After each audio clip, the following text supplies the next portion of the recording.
Mafia राज पर हावी कानून का राज। अवैध संपत्ति अर्जित करोगे तो उसमें बुलडोजर भी चलेगा और जब्त भी होगी, वो कोई भी हो। पूरब से पश्चिम तक एक ही अंदाज। मच्छर और माफिया के खिलाफ जो हमारी लड़ाई थी वो गोरखपुर से शुरुआत हुई और आज उसने पूरे प्रदेश के अंदर उसकी एक धमक देखने को मिल रही है। दहशत का कारोबार चलाने वालों पर गाज। जनता का खून चूसने और व्यापारियों का उत्पीड़न करने की छूट सरकार किसी भी माफिया और पेशेवर अपराधी को नहीं दे सकती है। जहां थी दहशत वहां भी है राहत आज। हत्या, अपहरण, बलात्कार की घटनाएं जिस तरीके से होती थी एकदम नियंत्रित किया गया। यूपी में सुधरा कानून व्यवस्था का मिजाज। जब हमारी सरकार के 4.25 साल का कार्यकाल पूरा हुआ है, माफिया और मच्छर दोनों प्रदेश से एक प्रकार से समाप्ति की ओर है। बंद हुई खूंखार अपराधियों की आवाज।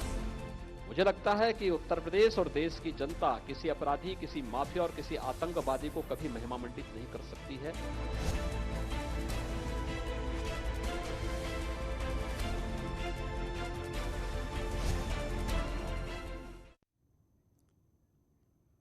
नमस्कार, स्वागत है आपका। आपके साथ मैं हूं अमित गर्ग शुक्ला। आजादी की 75वीं सालगिरह पर देश भर में जब अमृत महोत्सव मनाया जा रहा है तो उत्तर प्रदेश भी माफिया राज से आजादी का जश्न मना रहा है। मार्च 2017 में सत्ता संभालते ही योगी ने यूपी में काले कारनामे करने वालों पर हंटर चलाना शुरू कर दिया और अब 4.25 साल पहले लिया गया संकल्प सफलता में बदल गया है। राज्य के हर हिस्से में संगठित अपराध पर कड़ा प्रहार किया गया। माफिया राज की कमर तोड़ने के लिए हर वो कदम उठाया गया जिसकी इजाजत कानून देता है। सरकार की सटीक सोच और सिस्टम की बदौलत आज अपराधियों की बोलती बंद हो चुकी है।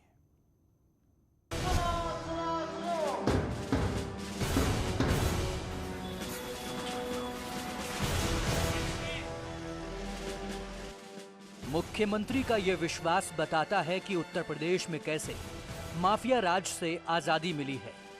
2017 में सत्ता संभालते वक्त राज्य में माफिया तंत्र हावी था, मगर योगी सरकार ने इसके खात्मे का संकल्प लिया और माफिया का सफाया करके दिखाया।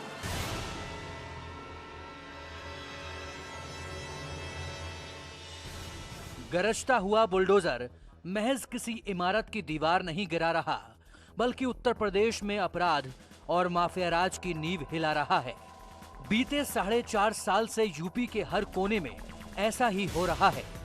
जहां भी माफिया ने अपनी मनमानी करने की कोशिश की, उसे वहीं सबक सिखा दिया गया। राज्य की 24 करोड़ जनता चैन की सांस ले सके, इसके लिए योगी सरकार ने एक्शन प्लान सिर्फ कागजों पर नहीं बनाया, बल्कि उसे धरातल पर उतार कर दिखाया। यही वजह है कि बड़े से बड़ा माफिया आज या तो कानून के आगे नतमस्तक है या फिर जेल के अंदर चक्की पीस रहा है। माफियाओं के विरुद्ध जो कार्रवाई होती है उसकी मॉनिटरिंग की जाती है। लगातार जो फील्ड के ऑफिसर्स हैं उनको निर्देश दिए जाते हैं ताकि इनके द्वारा जो एक भय का माहौल बना के और विभिन्न जगह ठेके पट्टे इत्यादि लेके एक अपना साम्राज्य चलाया जा रहा था, उसको पूरी तरीके से नेस्तनाबूद कर दिया जाए। सत्ता संभालने के बाद योगी सरकार ने माफिया राज के खात्मे के खिलाफ बड़े कदम उठाए हैं। अप्रैल 2017 से जुलाई 2021 तक गैंगस्टर एक्ट में कुल 13,801 मुकदमे दर्ज किए गए और 43,294 अपराधियों के खिलाफ कार्रवाई की गई। साथ ही इन माफिया की 18 अरब से ज्यादा की संपत्ति जब्त की जा चुकी है। अप्रैल 2017 से जुलाई 2021 के बीच अब तक गैंगस्टर एक्ट के अंतर्गत 13,801 अभियोग पंजीकृत करते हुए 43,294 अपराधियों के विरुद्ध कार्रवाई की गई है और इन अपराधियों के विरुद्ध 14(1) के गैंगस्टर एक्ट के अंतर्गत कुल 18 अरब 48 करोड़ 52 लाख रुपए के लगभग की चल अचल संपत्ति का जब्तीकरण किया गया।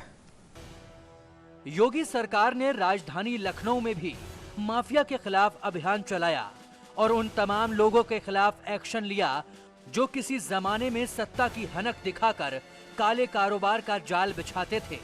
कानून का राज कायम करने की सरकार की मंशा का अंदाजा इसी बात से लगाया जा सकता है कि राजधानी में मुख्तार अंसारी की करोड़ों की संपत्ति पुलिस ने जब्त कर ली।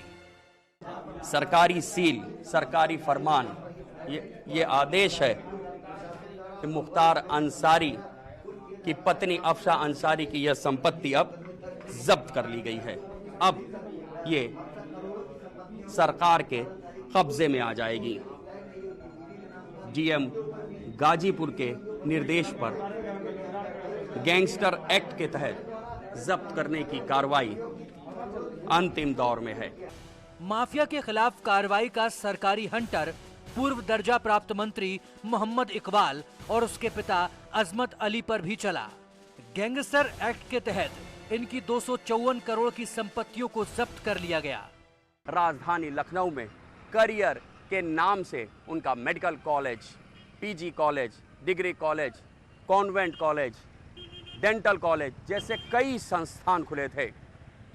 मामूली नौकरी करने वाले अजमत अली ने चंद वर्षों में ही करोड़ों की संपत्तियां बना ली थीं। राजधानी के लालबाग इलाके में अवैध तरीके से बनाए गए आलीशान ड्रैगन मॉल को भी प्रशासन ने ध्वस्त कर दिया।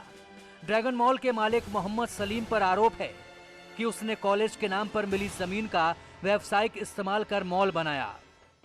योगी सरकार का मकसद राज्य में कानून का पालन कराना है और सबको बराबरी का हक दिलाना है।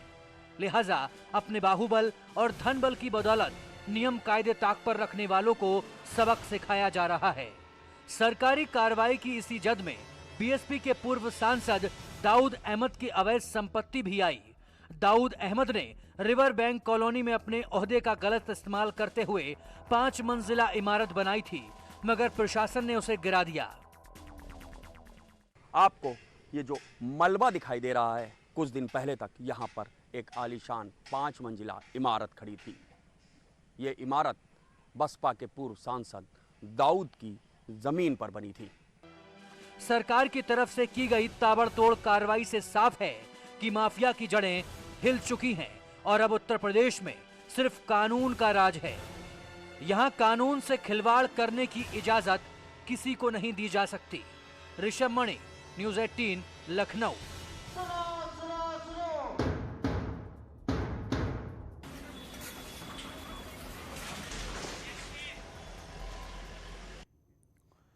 माफिया राज से आजादी दिलाने के लिए पूर्वांचल में भी पूरी प्लानिंग के तहत काम किया गया। सीएम ने अधिकारियों को जिम्मेदारी सौंपी और उनकी जवाबदेही भी तय की गई। यही वजह है कि मुख्तार अंसारी और उसका गैंग घुटनों के बल आ चुका है।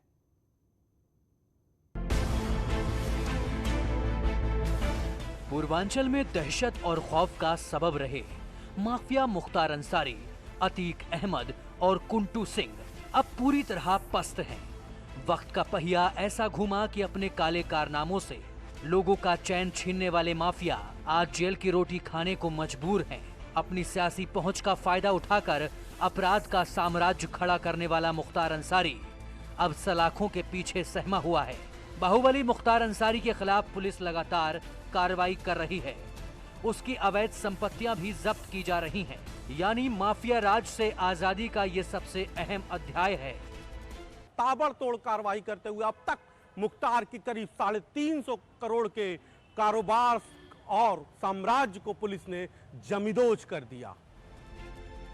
बीते 2 साल में मुख्तार अंसारी गैंग से जुड़े 216 लोगों को पुलिस ने गिरफ्तार किया है, जिसमें कई अपराधियों के खिलाफ गैंगस्टर एक्ट भी लगाया गया है।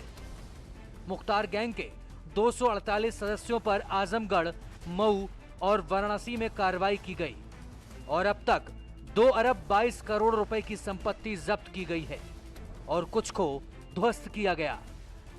मुख्तार अंसारी के ऊपर इसके गैंग के 248 सदस्यों के विरुद्ध कार्रवाई करते हुए उनकी 2 अरब 22 करोड़ 17 लाख 68 हज़ार रुपये की अचल संपत्ति या तो जब्त की गई है या ध्वस्त की गई है या अवैध कब्जे से मुक्त कराई गई है। मुख्तार के अलावा उनके मददगार 8 गैंगों पर भी शिकंजा कसा गया है। वाराणसी के श्री प्रकाश उर्फ झुन्ना पंडित के 16 सदस्यों पर गैंगस्टर एक्ट लगाया गया है। मऊ में फरार चल रहे 50,000 के इनामी अनुज कन्नौजिया की तलाश चल रही है। मुख्तार के करीबी लालू यादव गैंग के 28 सदस्यों पर एक्शन हुआ है। सूर्यांश दुबे और लालू यादव एनकाउंटर में मारे जा चुके हैं। अवैध वसूली में शामिल सुरेश सिंह गैंग और अवैध स्लॉटिंग में शकील अहमद गैंग पर भी कार्रवाई की गई है।